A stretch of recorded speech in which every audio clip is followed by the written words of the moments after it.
Well, thank you.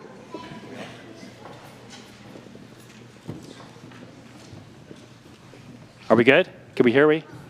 All good? Okay. Thank you. This, I think, marks the 4th year that some semblance of a pipe band quartet, or in this year, a case, a quintet, has attended this event. And I wanted to thank Irene for inviting us back. If any of you have been coming to these concerts over the last 3 to 4 years, you'll recall that I had a couple fellow Dubliner pipers up on stage with me, Susie Van Acker and Chloe Van Acker.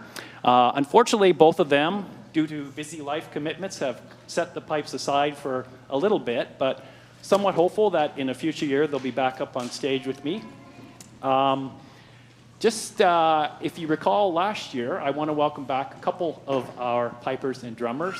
First of all, our piper and pipe major, Dr. Carol Smith.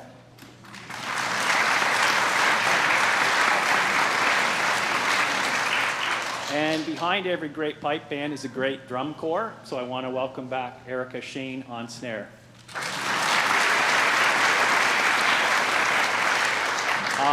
I did get a few comments back last year that we couldn't be heard, so I had to go out and find a couple ringers. So I want to welcome for the first time their debut, first of all, Derek McGregor. And on my left, Bill Scannell. We hope you can hear us this year, and I hope you enjoy the rest of our set. Thank you.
Well, good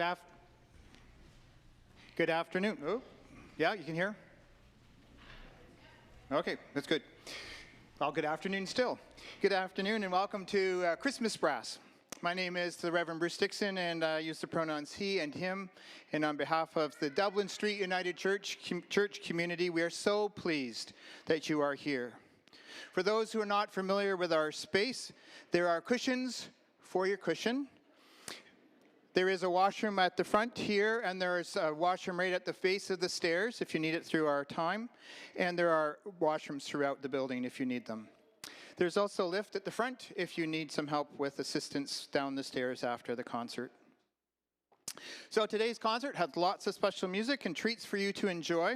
A special welcome to the Capricorn Brass. Thank you for being a part of our day, and thank you for sharing your music with us this afternoon. A full list of folks sharing in the service and in our concert today is listed on the back of the program. And to our friends joining us at home, you will find them in the end credits at the end of our concert today. You may also notice there are a few folks that we are remembering that were important to the music of program here at Dublin. And we are thinking of Lynn Murphy today and Dr. Barry Cabina, both who have died in the past year, and so we think of them and their gifts of music with us today. As you may know, this week, Avatar, Fire and Ice is coming to theaters. This is not a paid promotion, by the way. Anyways, but in the first movie that if any of you are Avatar people, you'll know their famous line from it was, "I see you. I see you." This phrase was a way of saying more than the obvious. It was a way of recognizing the other.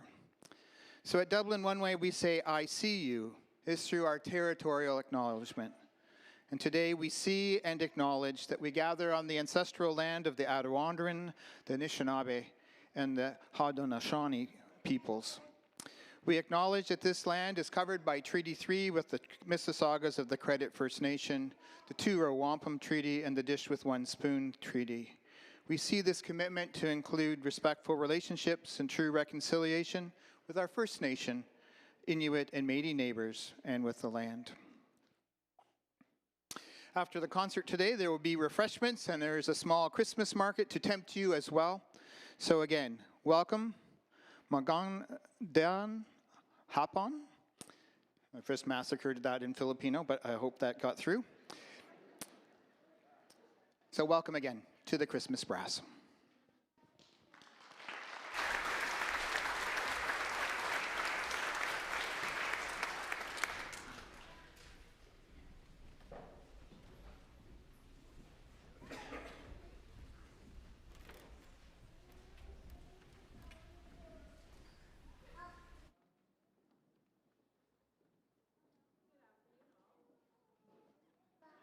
We coming through? There we go.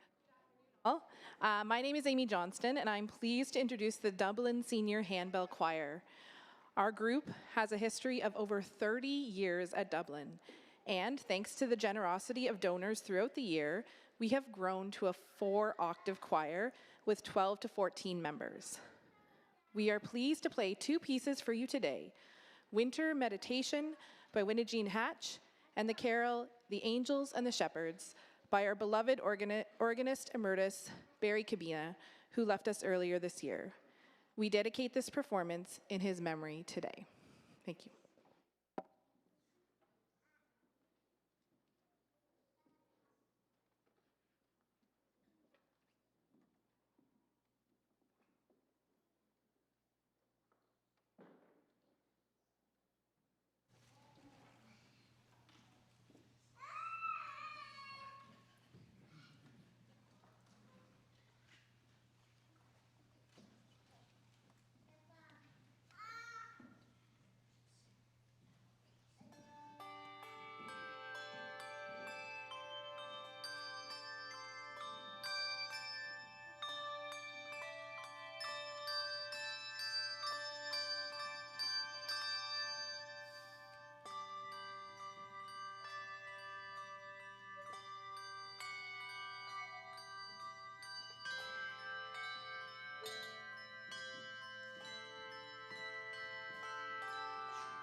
Hello? Okay, excellent. Good afternoon, everyone. My name is Emily Steers. I use she, her pronouns, and this is The Joyful Noise. This ensemble is made up of kids from the congregation between the ages of 6 and 12, where we rehearse chimes and choral music every week. This group is open to any kids between grades 1 to 7. No music experience required if you know of any kids who might like to join our numbers. Today, we will be performing Come Let Us Sing, a song of praise by Natalie Sleeth.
And now we shapeshift.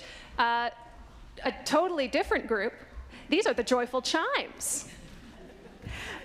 So slightly changed membership, and also thank you to Patricia Winfield for filling in one extra chime that we didn't have another child for.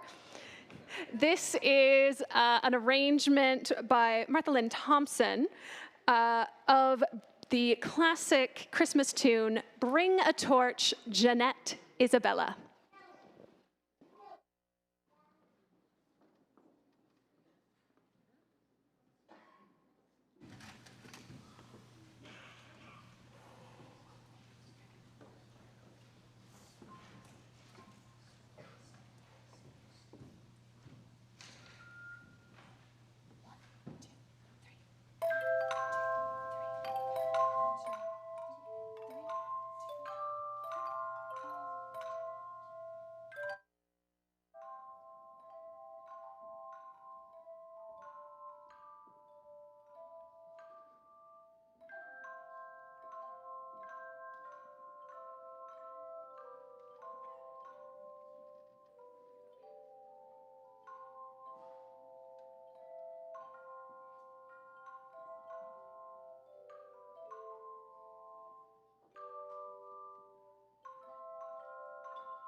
To the kids of Joyful Noise and Joyful Chimes. That was wonderful. So now if you all thought that maybe you might be singing this afternoon, yes, you will be. And we have a few carols that we'll sing together.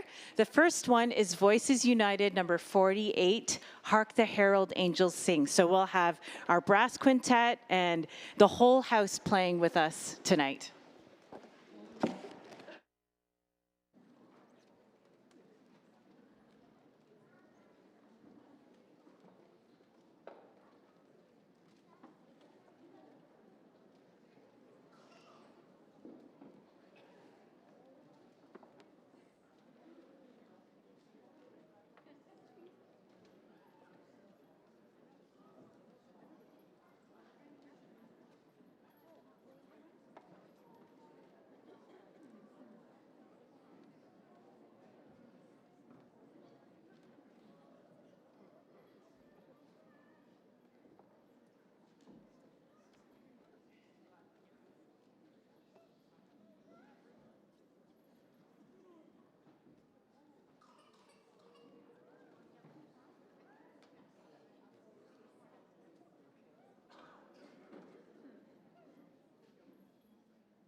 Susan Wastel, and I'm really blessed to be part of this chancel choir.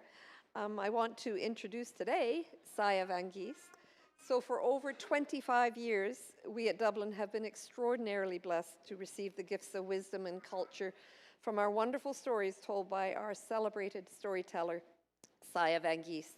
She's such a treasure with us at Dublin and in our community.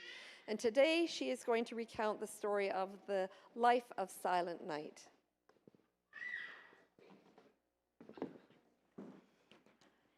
It was 1818. They were Australian villagers. They're the first to hear it. Stille Nacht, Heilige Nacht. It was a beautiful evening, still, Christmas Eve. It was at the Christmas Mass in Bergdorp, a little village about 20 kilometers away from Strasbourg, so you know what the scenery looks like.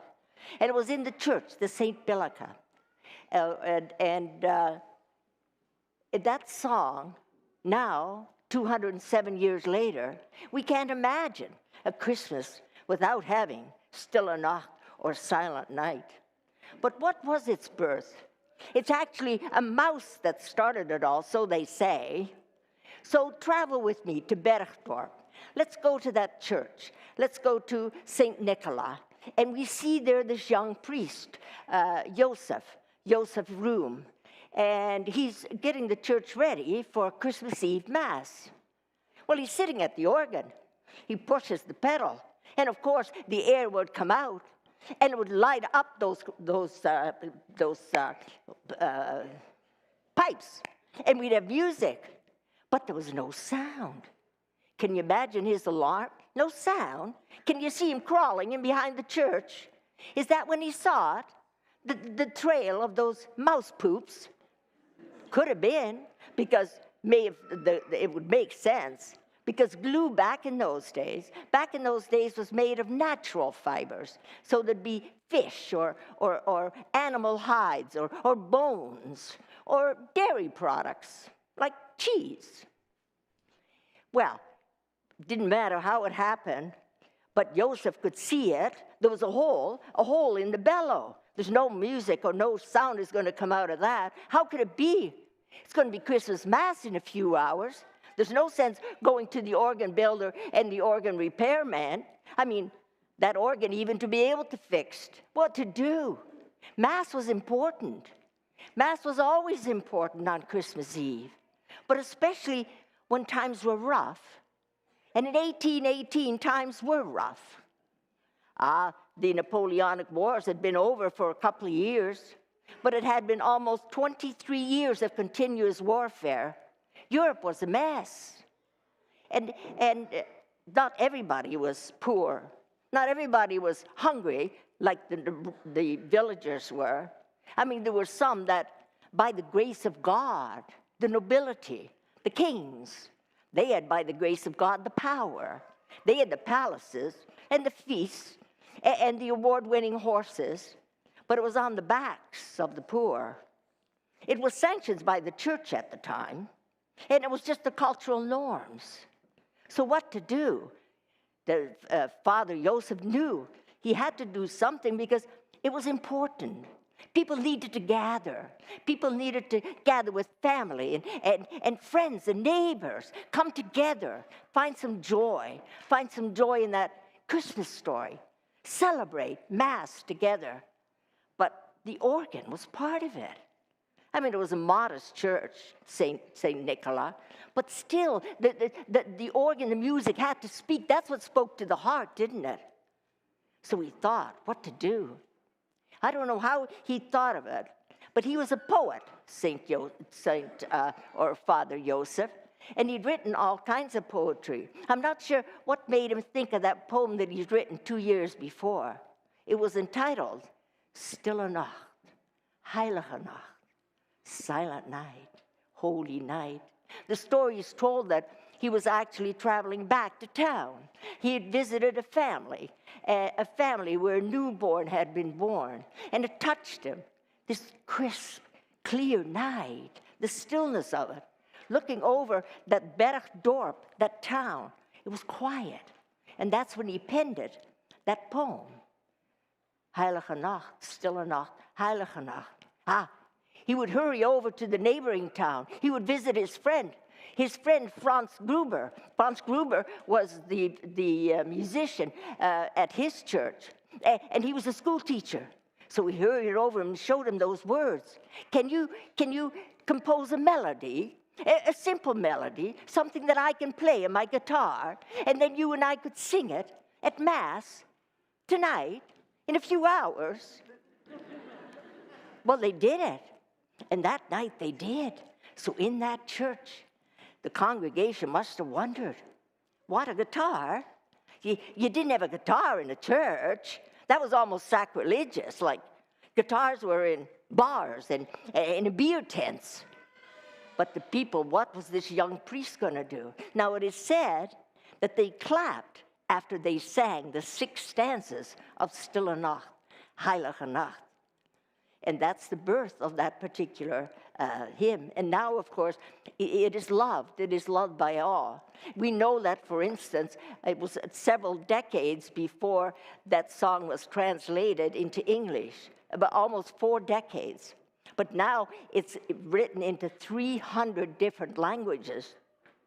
But that song may have just stayed in that church, because rather carelessly, neither of them picked up the transcript. They just left it by the organ. And it was 3 days later that the organ repairman came, and he saw it. He looked at it. That had something. And he took it back with his town, a neighboring town. And he gave it a couple of families who were traveling troops, and they sang that song. But what they failed to do is write down the composer. So after about 30 years of singing this, and they sang it to royalty, the King of Prussia heard the song. They were all taken by it. They loved it. But who composed it? Who wrote these lyrics? Well, they did some research. They went to Salzburg, and that took them to Bergdorf, and that's where they found the actual manuscript signed by Joseph, and where he gave Kruger the credit for having written the melody. There's something about that song. It's said that it stopped the war, move forward, 1914. Everybody was supposed to be home. Can you imagine 400 kilometers of trenches that crossed where soldiers had dug? I mean, it almost blows your mind to even think about it. Ditches, 400 kilometers crossing France and into Belgium. The war was supposed to be over. They were all supposed to be home. I mean, that's what they'd said. I mean, this whole battle was about some silliness about borders. But it was Christmas Eve. Now, the Pope had begged for a truce, stop the war, just for Christmas. But all the commanders on both sides thought that was ridiculous. Imagine how you'd lose your discipline. But a miracle happened. Because that night, in the trench here, and then over there, and over there, and over there, and all along the line, the guns stopped. And what it was, in the soldiers' written letters home, they talked about the miracle of it, that stillness. And what it was primarily the German soldiers who were singing Stille Nacht, Heilige Nacht. Well, the French, by 1914, that was a very popular carol. So the French sang it, and the British sang it. That hymn, Silent Night, Holy Night. They say now that, as a matter of fact, in a New York article of 6 years ago, that there are 20,000 English versions of Silent Night, Holy Night in Shopify. Doesn't that just like... What's interesting, that Bruce, who is conducting a survey of see what hymns we would like, and you said this morning, Silent Night was number 1. So there's something beautiful about that carol. So thank God for Gruber. Thank God for Father Joseph. And thank God for that little mouse.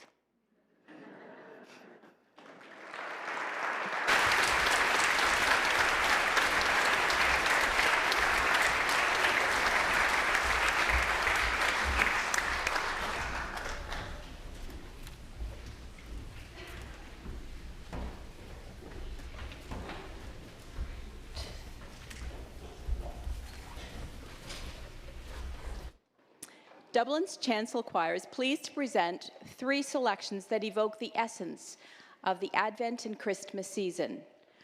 Our first carol is a selection from the new Volume 6 of Carols for Choirs, an anthology of carols published by Oxford Music that has been a staple of churches around the world.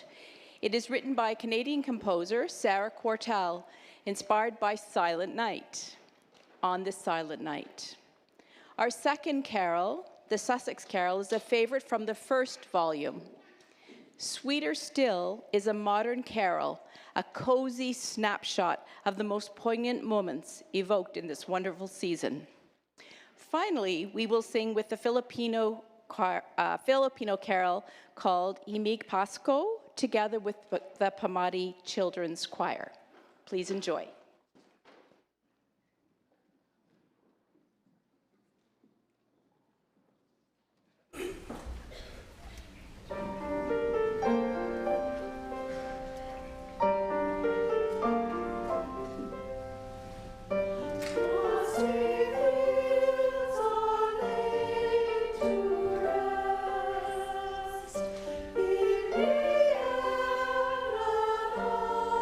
Arctic breath.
so much, choirs. Thank you, Pamati Choir. You did fantastic.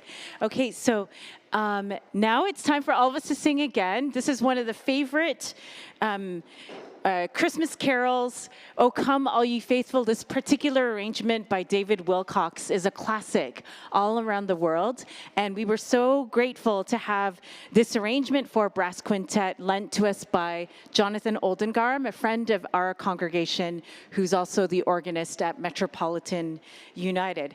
So please turn to your hymn books, Voices United 60, and stand for this majestic version of O Come All Ye Faithful.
Oh, I need that. Sorry. No, it's all good. Thanks. Well, Irene asked me to come back again this year and tell you some good jokes.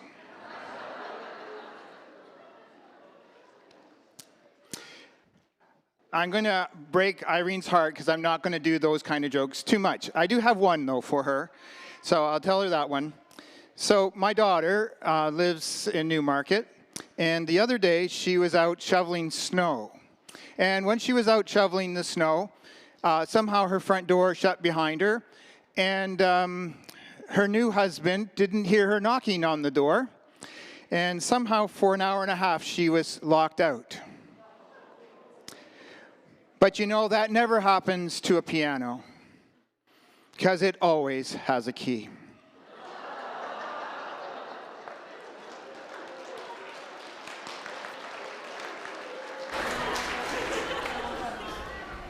That was for Irene. Okay. So it is all good to have you here today. And as you know, the hope is that a concert will always go well. Be memorable. And truthfully, the planners are always thinking and looking for a special way to leave you smiling. So I have such a story of such a day. It involved a drill, a candle,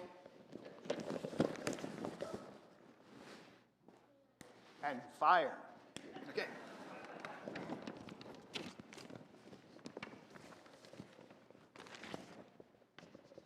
So this story is told by William Robertson about his dad, the Reverend Stuart Robertson, whose dad was trying to make their Christmas Eve special.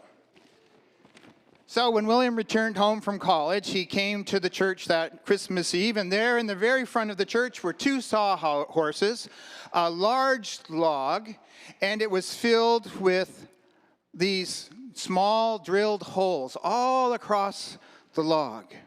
And he was thinking, I wonder what my dad's up to.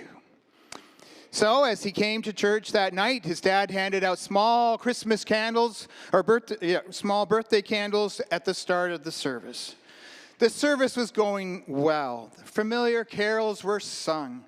Christmas story was told. And the last thing was the candles. So, as they came to the candles, the minister asked the people to come forward with their candles, light them off the Christ candle, and then place them in the log. Things seemed to be going great, William said. He lit his candle, put it in the log. He was heading back to his seat when suddenly there was a loud, oh! William couldn't figure out what it was. He turned around, and there in front of him, the log was on fire. The candles had ignited that dried out log into a roaring Yule log with 3-foot flames. Well, as you can imagine, no one quite knew what to do when suddenly his dad heard someone say, "Out of the way, Rev." And a member of the congregation had a fire extinguisher in his hand, and he doused the flames. Well, how do you follow a moment like that? It was sort of like me coming up after the bagpipes. How do you follow a moment like that? So, after a moment, Reverend Robertson just invited everyone to kind of make their way back to their seats. And as he did so, William remembered 2 grade 8 boys walking by. Best Christmas service ever. No doubt, said the other one. No doubt. William said his dad had done it. Didn't know quite how, but he had made a memorable Christmas Eve service. And that's the way things often go. It's often those things that don't quite go according to plan that make the Christmas concert or the Christmas service special and memorable. So here is to the best Christmas concert ever.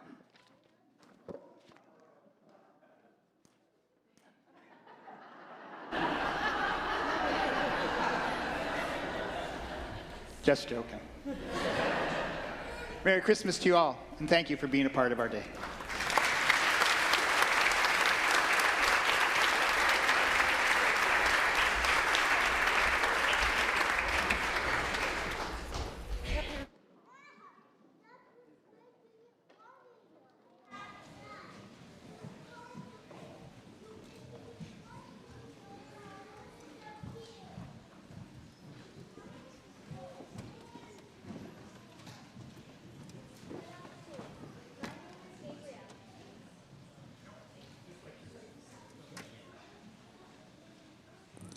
Good afternoon. My name is Gabrielle, and I am pleased to introduce our group, the Pamati Children's Choir, led by our director, Dr. Irene Gregorio. Our group started last year, and we have enjoyed singing together while learning about our Filipino heritage through music. Earlier, we sang a well-loved Christmas carol with the chancel choir called Himig Pasko. Now we are excited to share a Christmas carol in English by Filipino composer Jose Marie Chan, titled Christmas in Our Hearts. We are grateful to our pianist Megan Canaria for playing with us, and we hope you enjoy our song. Thank you.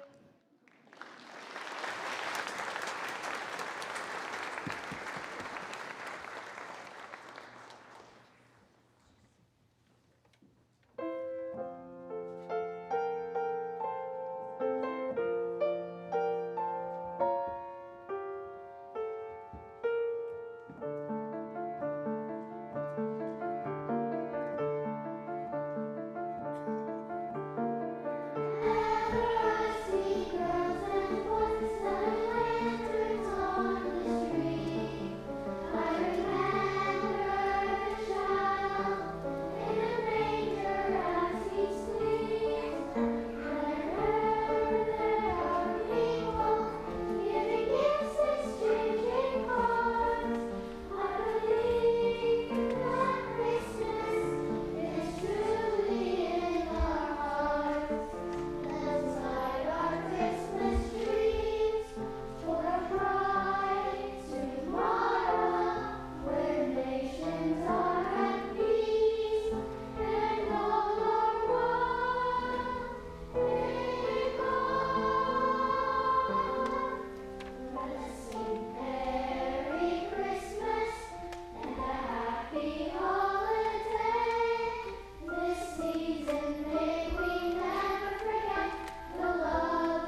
Okay, folks, we've come to the end of the concert, and it has just been a blast to be with you all today. I think that we had the largest choir in Guelph this afternoon with all of our singing, and it is not done. Woohoo!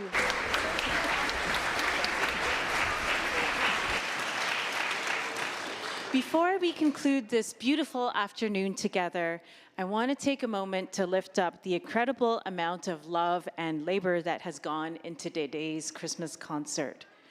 First, I want to thank the musicians, the Capricorn Brass Quintet, organized by Al Cannon, including Katie, Rachel, Deborah, and Al. Your presence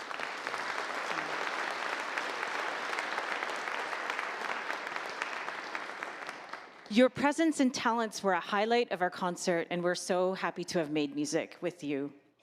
I want to thank the Dublin Chancel Choir and Handbell Ringers, the Joyful Noise and Chimes, Emily Steers, the Pamati Choir, Megan Canaria, the Bagpipers, Nick, Stephen, and our storyteller, Saya Van Geest. Thank you all.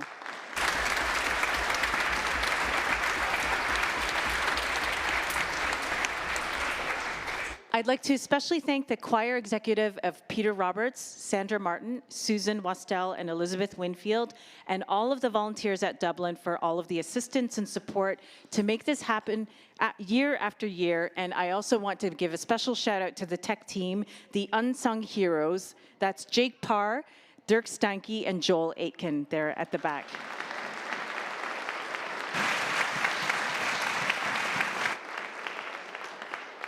Lastly, our staff team of Reverend Bruce, Jennifer, Anita, Robert, Emmy, Colleen, and Emily. This concert would not have been possible without their support, hard work, and love for this congregation.